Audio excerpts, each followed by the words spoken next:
Hi. So recently, I've been making some real dog water mistakes when I play this game because our Void Hunter Miyabi is just way too freaking easy to the point where none of my mistakes nor yours actually matter because we just kind of face roll everything. So then I was like, oh, maybe it's time to get good again. It's content time, my guys. And so my DGens, let's talk about all of the mistakes that I've recently been making, thanks to Miyabi being a crutch, that you might be making as well, in hopes that we will get better, because we can't just play Miyabi forever, right? I mean, we kind of could. All right, number one, and this was probably my biggest DPS loss, but I've since fixed it. It's swap cancelling too fast, too early. And so as you can see, Homeboy is about to get Frostburn, and I'm really tempted to use my E and then also swap cancel because that's kind of what I do. It's kind of what a lot of content creators, including myself, actually say. So this is actually a really natural thing to do. E, swap, and then go into Bernice, rah rah. But what you'll notice is that Homeboy is not Frostburn, right? I have to go back into Miyabi, whack him a few times before we get that Frostburn.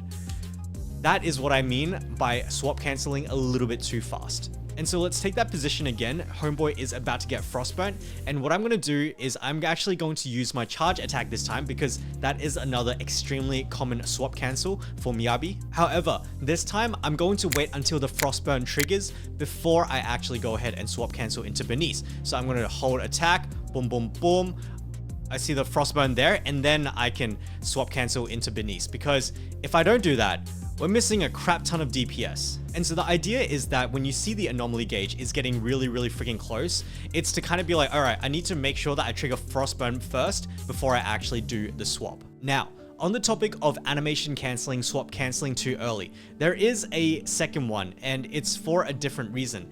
And it's that our character can actually get freaking wrecked in two specific game modes. I'm talking specifically Disputed Node, as well as that one where you climb levels up to level 1000 or whatever. And animation cancelling in here is ultra dangerous, right? Because your character gets left on the field and then suddenly they're freaking dead. In every other game mode, I would say screw it, just take the hit and just do the swap cancel so you do your content faster.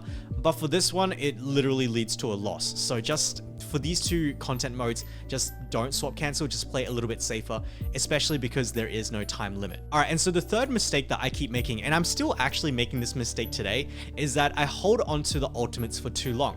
And so in patch 1.4, we got the ultimate change, the decibel change, where all characters have their own separate decibel meter, and so therefore they have ultimates as well. Now, I'm really used to only using the DPS's ultimate, and so I don't really have much trouble there, whether it's Ellen or Juyuan or Jane Doe or whoever.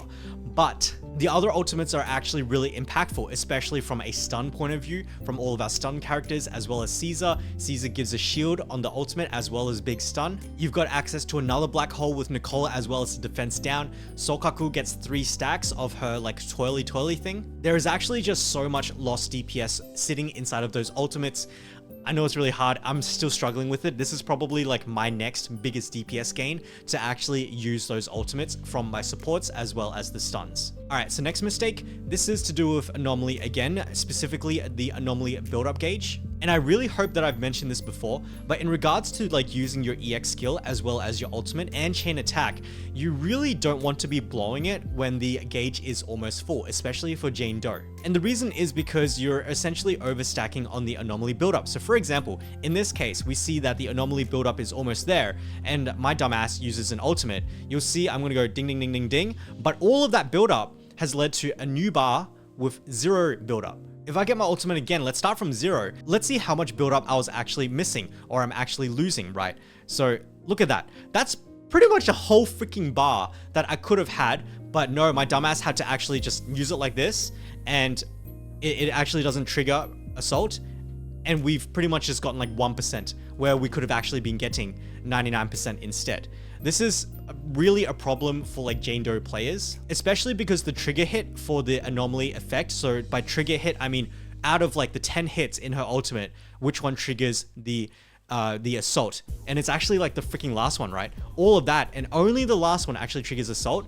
For Bernice, for example, all of her hits from her E actually trigger burn, so it's actually much easier to just keep going, right? That's actually really freaking free. You don't even have to think about it. But for some characters, like your Jane Doe, like your Miyabi, you do have to think about these kinds of things, right? If the anomaly gauge is almost there, just freaking auto attack them to get them over the line. Auto attack, auto attack, auto attack. We proc the assault, and when the bar is at 0, then I'm gonna throw my big anomaly building skills just like that. Now, this is a mistake that I actually did fix, especially playing through with Jane Doe, but Miyabi, oh my god, I just forget about everything. Everything kind of goes out the freaking window. All right, and so next is double stacking buffs that you don't need to double stack because they can't be double stacked. And my biggest offender with this one is actually Caesar. You can pull this off in a bad way with like Seth as well. But the TLDR is that Caesar, for example, can activate her extra damage via 2 ways. We've got this one over here, which is like the spin twirl thing, the hold attack, as well as the clang clang, right? So when he hits me, hit me boy.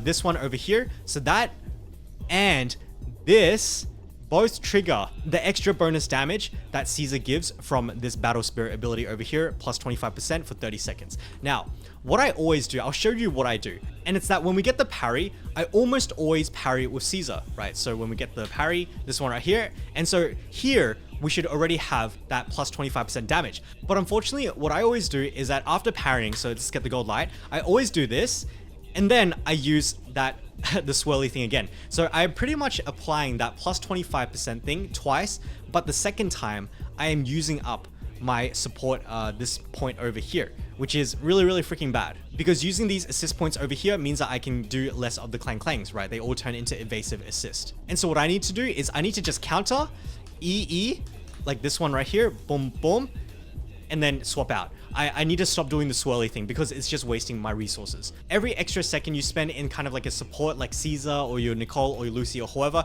is kind of like a DPS loss. So that's why you don't really want to be, it's especially bad with Caesar because that one's actually using up your assist points. But yeah, that's what I mean by double stacking buffs. And so now I want to talk a little bit about attack teams like your LN team, like your Juyuan comp. And it's that for the parry, usually people will have a preference, right? So for me, I usually preference actually using the stunner to parry. So golden light, just like that, I almost always will use my Lycoan. And if I'm in Lycoan, I will almost always parry back into my Ellen. And so I always swap back and forth between Ellen and Lycoan. And it's because like in my mind, and it might not be true, but in my mind, those two do the most in terms of days and damage. Like why would I actually parry with my Sokaku over here, who's like weak? Here's the reason why. So I'm going to parry with Sokaku and boom. And then you can see I can fly the flag and I've gotten the buff super, super fast. Now, what I'm trying to say here is that there are actually cases for you to parry with a lot of characters that you don't normally think about parrying with. Sokaku is absolutely one of them. Another one would be the Juyuan comp, which looks like this right now. So parry normally go into Collider or you go into your stunner, Chingy or whatever, because you know, they do the clang. It feels really good. And so after I use my Collider, then I actually usually parry into my Nicole. I actually do this so much, but really, I don't really want to be parrying into Nicole, but I do it because I get the clang, right? And it feels really good. And so I'm like, oh God, it must be doing so much days. But that's just not it, especially because if I actually do evasive assist into Juyuan, so I parry into Juyuan instead, like this, I get 3 charges. Wow. So this parry thing, this evasive assist and all of that, just really make sure that who you are parrying to makes a lot of sense, right? That you're not missing out on random special effects like that. I gotta say, this one is actually like probably the one I do the most. I always parry into Nicole, and I always forget that my Juyuan will actually get charges if I parry into her. Ugh.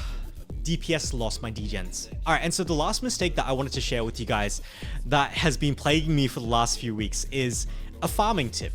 And it's that you should farm for your worst and not your best. And this is my Miyabi, right? Like some of these stats are looking pretty freaking cracked, but I also sank a shitload of energy into my Miyabi, right?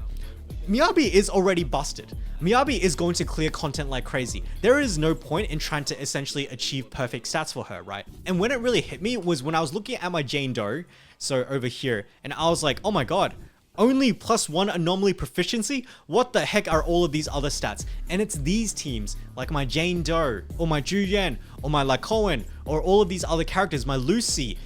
they have crappy relics like this. Look, +1 anomaly proficiency on 2 of these pieces. Like, holy crap. I could have been farming for Fang Metal instead of trying to get that extra, you know, +2, +1, up to +2, +2. It's just so freaking ridiculously inefficient. So, especially in Miyabi's case, because Miyabi can kind of make do with even like the crappiest kind of substats, focus on farming for your weakest, not the strongest.